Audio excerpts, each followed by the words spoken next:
Hi, welcome to Unique Parenting. I'm B Moise, and today I want to talk to you guys about a thing called processing speed. And I hope you've heard of this before, or I hope you have an idea. And if you've ever had your child take a neuropsych test, they would probably talk about processing speed because that's one of the things that they look for or test for is basically how your child processes information. Now, because we like to think of things as good and bad and not just different, people tend to think one is better versus the other. But in reality, there's no such thing. There is no good brain versus bad brain. Like there's no good processing versus bad processing. It's just processing, you know? I think you should think of it as just, different types of computers or something. I don't think one is better than the other. They're just different.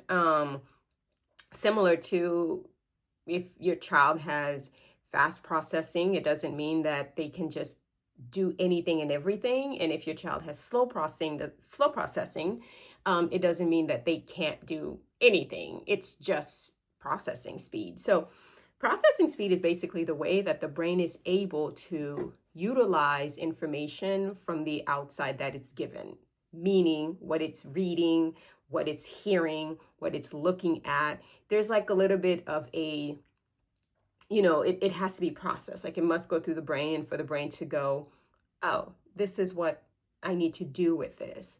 I have fast processing speed. And what that means basically is I have ADHD. Like you guys didn't know. Because I have ADHD hyperactive, I have fast processing speed.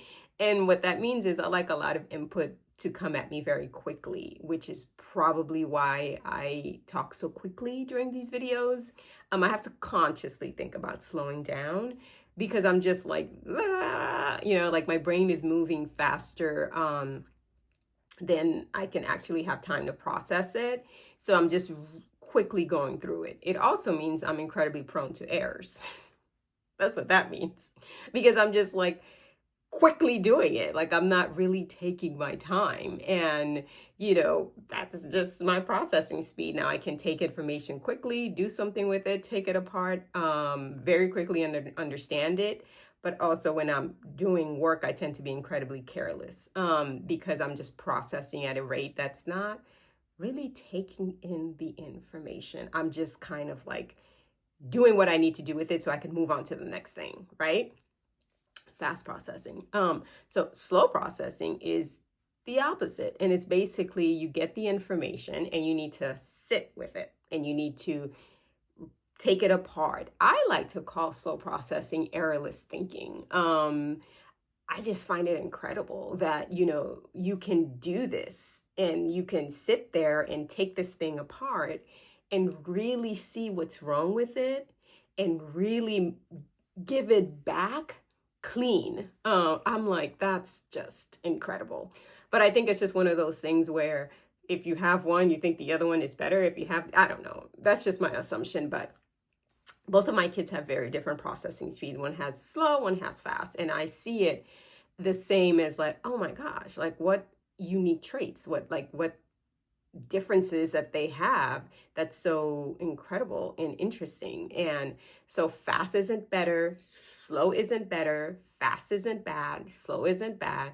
It's just how your brain takes in information. With that, as a parent, if your child has either or, your job is to understand that they're not being careless if they're going too fast, and they're not being lazy if they're going too slow, right? They're just processing at the rate that their brain is wired to do. And for you to come up with strategies that could meet them where they are at and not obviously where you want them to be, especially if they have opposite of what you have. Because again, I have two children with two separate processing speeds. One has one that looks like mine, and then the other one has something that I've never seen before because it's not my brain. But I have seen it. I've seen it in my spouse. So it's one of those things. Obviously, there's a genetic component, and honestly, it's not good. It's not bad. It just is. Like that's the only way I can say it. Like it just is what it is.